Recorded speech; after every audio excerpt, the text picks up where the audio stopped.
I would have hit Bird. Because you were closer to Sterling. Yeah. Like I used to always tell people this. My blood brothers by my mother, I never looked at them as my brothers. With the state. In the state, you confessed to killing how many people? 40. What? You confessed to killing 40 people in the state? Mm-hmm. Okay. So I was like, man, listen. Let's throw a concert and we kill him. Slim like, wait. Kill him, like, kill him? Yeah, it's only one kill, Vlad. The idea was to book Mystical for a concert, pay him for the concert, then kill him before he does the show. Right. That was my idea. If you've heard the name Terrance Gangsta Williams, then you know he's not just Birdman's half-brother, he's also known for some serious street stuff. Not only has he been tied to as many as 40 murders, some of the biggest names in the game have supposedly felt his heat, from allegedly killing Master P's cousin, which reportedly made Master P put a bounty on him. Master P, it was a rumor that he had, it started from 15,000 to 30,000 to 100,000 out on me. To rumors that Boosie is scared of him. Yeah, that boy brother, Gangsta Bill, just come home. Yeah, Gangsta Bill got these ass running scared in the rap industry. To admitting he once plotted to kill another rapper. So I was like, man, listen. Let's throw a concert and we kill him. Slim like, Wait. Kill him, like, kill him? Yeah, it's only one kill, Vlad. And even saying he would have killed his own brother if it came down to it. I would have hit Bird. Because you were closer to Sterling. Yeah. Like I used to always tell people this. My blood brothers by my mother, I never looked at them as my brothers. Let's dig deeper. Let's rewind a bit and head down to New Orleans' gritty 17th Ward. This is where the whole Terrance Gangsta Williams story kicks off. This is where he was born, raised, and started carving out the path that would eventually make him one of the most feared names in the streets. Now, back then, the 17th Ward wasn't exactly the roughest part of the city. For a kid just trying to find his way, life could have been decent. But for Terrance, home life wasn't anything close to stable. He was one of 24 siblings. Imagine growing up with 23 other brothers and sisters, all trying to get their piece of attention. His dad was pretty much absent, not really playing a part in his life, so Terrance was left to figure things out on his own. With no real structure at home, he started roaming the neighborhood, kicking it with the wrong crowd, and slowly dipping his toes into street life. What started off as just a kid acting out quickly turned into something way more serious. Fast forward a few years, and that same kid was now known as Gangsta, a name that carried weight. But his rise wasn't just about putting in work in the streets. It was also happening at the same time the lines between the streets and the music industry were starting to blur. And when you talk about New Orleans rap back then, you can't ignore the quiet tension between two of the city's biggest forces, No Limit and Cash Money. See, Master P came out of the Calliope projects while Birdman and the Cash Money camp repped the Magnolia projects. And if you know anything about NOLA, then you know these were rival zones with decades of history. Even though P and Birdman never got into an open beef, the streets were talking. Their artists had tension, their hoods didn't rock with each other, and as both labels were blowing up in the late 90s, that low-key street beef started creeping into the industry. One fan who lived through it summed it up perfectly. There was beef between Magnolia and Calliope. A lot of bodies were dropped. And sadly, that wasn't just local gossip. The violence was very real, and some say it even touched the rap game in ways we'll never fully know. Word on the street is that Gangsta was in the thick of it. In the late 90s, Master P's cousin Randall Watts was murdered in New Orleans. The streets started buzzing, pointing fingers at none other than Terrance Gangsta Williams. People in P's circle reportedly believed Terrance had something to do with Randall's death, and that lit a serious fire. According to Terrance himself, word on the street was that Master P was so convinced of his involvement that he allegedly put a bounty on his head. At first, the number floated around was $15,000, but over time, the rumor grew, and people started saying there was as much as $100,000 being offered for Terrance's life. Master P, it was a rumor that he had, it started from 15,000 to 30,000 to 100,000 out on me. He didn't know me, I didn't know him. And they had a room that I had killed his cousin. Terrance has always denied having anything to do with Randall's murder. In a 2024 interview, he said it was all a misunderstanding. He even claimed he had a brief conversation with one of P's family members who confirmed that Master P was out for retribution. Still, Terrance says he never had a chance to talk it out with P directly, never got to explain his side of the story face to face. You and Master P ever have a conversation and work things out, or? No. But even with this, his name carried so much violence that most people didn't buy the denial. There was another wild moment where Gangsta allegedly plotted to take out Mystikal, who was a rising no-limit artist at the time. According to Gangsta, Birdman felt Mystikal was a threat to Cash Money and was worried he might cause some real damage. Because Bird was like, man, listen, I'm not in them streets no more, and we depended on his rap stuff, right? Well, Mystical was a special one, so we like, man. So Gangsta came up with a plan, set up a concert and use it as a setup to eliminate Mystikal. So I was like, man, listen, let's throw a concert and we kill him. Slim like, Wait. Kill him? Yeah, it's only one kill, Vlad. Luckily, that never happened. And what makes it crazier is that years later, Mystikal actually ended up signing with Cash Money. Even Mystikal himself laughed about it, saying it was ironic how the same camp that once wanted him dead ended up cutting him checks. You go from dissing Cash Money to signing to Cash Money. And Cash Money go from sending hits at my to sign. But for all the street cred Gangsta built up, none of it could keep him out of prison. Eventually, his lifestyle caught up with him and he got hit with some serious charges. He was sentenced to life but ended up doing close to 30 years before finally getting released. And that's when everything changed. Because the way he got out, he snitched. And that move single-handedly destroyed the legacy he'd spent years building. Boosie, who had once openly said he respected Gangsta just off the strength of what he'd heard about him, did a full 180. After the snitching news dropped, Boosie said all respect was gone. What I had for him, that was because of all the stories and all that. But once you go that route, I dismiss you from my legend book. And that you could take that gangster off your name, man. Real shit, man. That shit hurt me when I heard about that shit. You know, cause you know how niggas in that city stand up for gangsta and Angola, man. That sparked a little back and forth between the two. At one point, Boosie even accused Gangsta of being involved in some stuff while locked up, hinting at gay behavior in prison.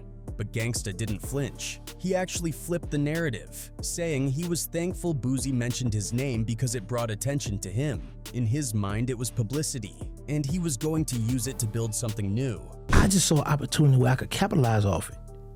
Like I say, I don't get upset with these guys when they come for me, because I was really in the streets, but now I'm on the internet.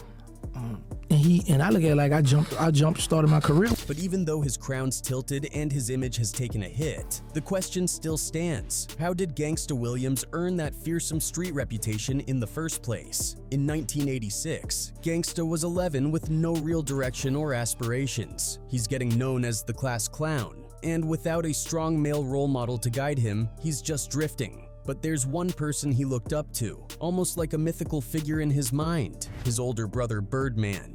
Even though he hardly had any memories of Baby from their childhood, because his brother was just one of his 23 siblings who was always moving from house to house, Baby's reputation was well known. Terrance idolized him from afar, hearing stories about his exploits and his larger-than-life persona. At just 16 years old, Baby was already a young street millionaire. He had everything: the flashy cars, the shiny jewelry, the attention from all the women, and the respect of the entire uptown community. And because of all this, young Terrance couldn't wait to meet his older brother and make a good impression on him, just like any little kid would want to do. Finally, that chance came, but it wasn't at all what Terrance expected. Here's where the story takes an unexpected turn. My mother's phone rang. Phone rang in the kitchen. I answer it. It's Baby on the other end. I'm gonna be around there. Come outside when you hear the horn, all right? 11-year-old Terrance was over the moon when he heard his older brother was coming by. For over an hour, he sat by the window, eagerly waiting for the sound of a honking horn. Then finally, he saw it. A brand new SUV, music blasting, cruising down the street. Terrance couldn't contain his excitement. He jumped up and sprinted outside to the car. There behind the wheel was his brother, Baby. There was no one in the passenger seat, and a bunch of girls were packed into the back. Big Bro told Terrance to hop in the car, and for Terrance, this felt like a dream come true. So he quickly jumped in the passenger seat, grinning ear to ear. But that's when things took a strange turn. Out of nowhere, Baby pulled a gun and put it to the back of Terrance's head. We go for a ride. I'm excited. But no, when I first got in the car, a gun go to the back of my head, and I'm like, what the? I'm shocked because I'm happy to see Big Bro, nice car. But Terrance was confused and didn't know what to think. But then Baby explained it was all a lesson. According to Terrance, his brother was teaching him to always be aware and stay on his toes. See, that's the first rule. Don't never get in that front seat, let nobody sit behind you. Unless you know who this person is, you really trust the person. You just jumping here, you're not paying attention. So I was being.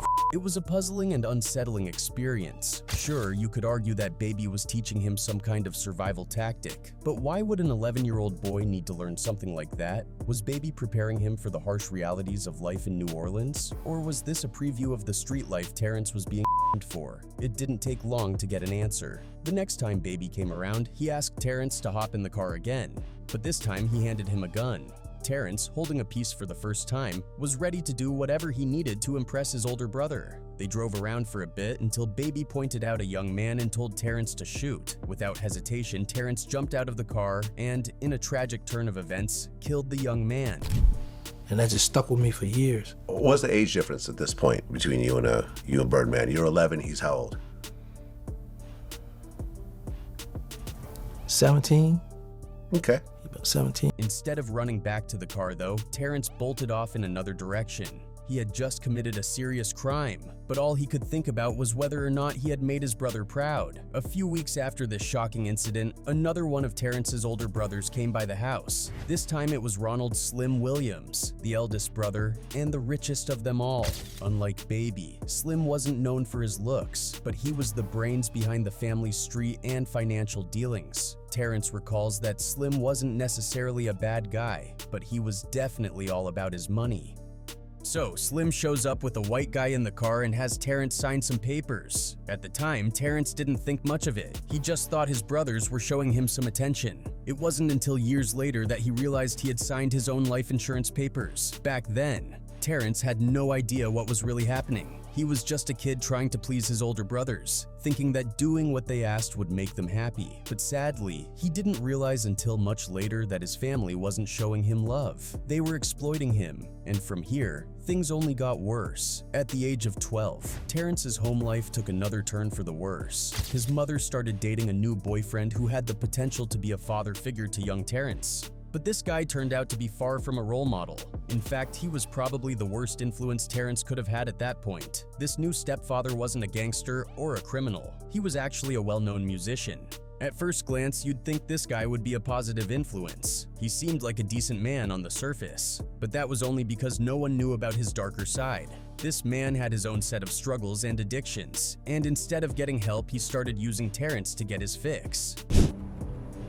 To go around second and down near this hood, I started hanging around anyway to go buy for him. And once again, I'm like, okay, this is something cool, you know, I'm gonna go handle this for him. Just like with his older brothers, Terrance found himself being used by another authority figure in his life. The people who should have been protecting him and guiding him were failing him over and over again. But Terrance didn't see it that way at the time. All he saw were people he wanted to make happy, people he wanted to love and be loved by. And so, with a messed up home life and a lack of positive guidance, Terrance found himself drifting deeper and deeper into the streets. After running daily errands for his stepfather, Terrance naturally started to build relationships with the hustlers in the neighborhood. Up to this point, his street life mostly involved doing favors for older folks. He had never really hung out with or done things with people his own age. But that all changed when he turned 13. While at school, Terrance met a girl named Chantel. The two of them hit it off right away and formed a close friendship. Chantel happened to live in the notorious Magnolia projects, and this is how Terrance first started hanging around there. The Magnolia became like a second home to him. In the meantime, Chantel got herself a new boyfriend, a guy named Mosquito, who she also brought around the Magnolia. At first, Terrance wasn't a big fan of Mosquito. There was something about him that rubbed Terrance the wrong way. But after a while, they realized they lived close to each other, and they started hanging out more. Pretty soon, Terrance and Mosquito became inseparable. They discovered they had a lot in common. especially when it came to getting into trouble. The two of them were down for pretty much anything, no matter how wild or dangerous. Want to do something like always quick to want to rob something, want to jack, kill. I'd be like, Mosquito, let's go. Like, it was never one of those. He was never one of the ones that'd be like, no, hold up, no, I don't think. It was always on go, let's do it. They were both running the streets like they owned them. Way too violent for their age. Terrance got his second kill when he saw someone trying to rob Mosquito. Without a second thought, he pulled out a gun and shot the robber. Fast forward to 1989. Terrance is now 15 years old, and by this point, he's deep in the streets. He's robbing drug dealers, stealing cars, and skipping school almost every day. But what really set him apart was his willingness to take on hit jobs for his older brothers. By now, Birdman and Slim were street legends, multi-millionaires with a clear mission: to control the entire drug market in New Orleans. And as you can probably guess, achieving this kind of dominance meant they had to eliminate a lot of rivals. So as crazy as it sounds, Terrance would get a call with a target description and be more than ready to take them out, no questions asked. He was fully committed to his brothers and their business, and he was ruthless about it. And he wasn't the only one. Mosquito, driven by loyalty and a desire to prove himself, was just as willing to do hits. The two of them became a dangerous duo, and despite being just 15 years old, Terrance, who was now known as Gangsta, had already claimed 6 lives, 4 of those with Mosquito by his side. By age 15, you had killed 6 people. 4 of them were with Mosquito. My best friend. As time went on, another guy named George Cookie joined Terrance and Mosquito, and the trio continued their criminal exploits. With Cookie in the mix, their crimes escalated. They started pulling off even more daring jobs, pushing the limits further and further. Terrance and his crew had a few run-ins with the law, but somehow Terrance always managed to slip through the cracks while his friends ended up behind bars. But prison didn't really change much for them. Once they got out, they went straight back to the Magnolia projects and picked up right where they left off, getting back into the same old street life they knew so well. Things took a turn though when Terrance and his friends decided to shoot a man. They hit him 14 times, but against all odds, the guy survived. Back then in New Orleans, this kind of thing happened all the time, and most of these cases never got solved. There might have been a crowd of witnesses, but nobody dared to say a word against a group as feared as Terrance and his boys. So, as usual, Gangsta, George, and Norris figured they had nothing to worry about and went on with their lives without a second thought. But they had no idea that the man they shot was so enraged by the attack that he decided to break the code of silence. He went straight to the police and spilled everything that had happened. That one decision turned everything upside down for Terrance and his friends. Next thing they knew, all 3 of them were arrested for attempted murder. While Terrance was in jail fighting the charges, he ended up making friends with a couple of guys who would change the course of his life. The first was a guy named Dooney, a well-known enforcer from the 17th Ward, someone who had a serious reputation on the streets. The second was Sterling, the very same guy Terrance had a standoff with a few years back. Despite their rocky start, the two of them became tight while locked up and decided to team up once they got out. They made a pact to run the streets together, aiming to become rich, feared, and celebrated in New Orleans. Once they were released, Terrance, Dooney, and Sterling wasted no time getting back to business. They were already known as dangerous figures, but now they wanted to level up and make some serious money. They started moving large amounts of drugs in the streets, trying to establish themselves as big players. But unlike Birdman and Slim, they didn't have a knack for business. Every time they made a profit, they'd blow it all on flashy stuff. Whenever they realized they were broke, they'd come up with a new plan to rob a supplier and start the whole process over again. It was like they were trying to compete with real hustlers and kingpins, but without any of the discipline or strategy. Still, within a few months, they were becoming local legends, real New Orleans superstars. They were living fast, and the girls in the projects took notice, giving them a nickname that would stick: the Hot Boys. Terrance loved the name. It symbolized being young, having money, and being both feared and admired by everyone around. They embraced the Hot Boys name, and soon enough they were calling themselves the Hot Boys of the Magnolia. They were living the high life, but their wild antics couldn't last forever. Eventually, all their misdeeds caught up with them. Terrance lost all of his close friends one by one, either to violence or prison. All 3 of them had some type of weight, and that gave me like a... Everybody took me, put me in jail, so I could be here now to tell the story. He wasn't immune either.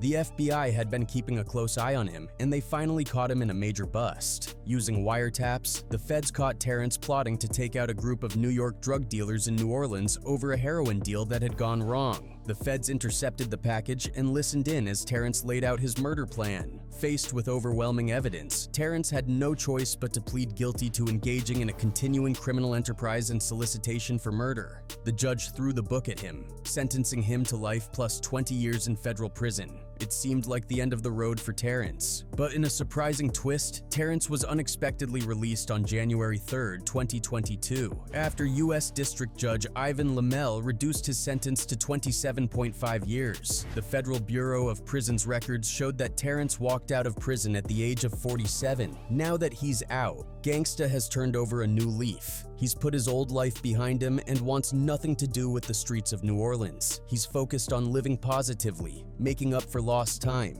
and staying away from the life that once consumed him.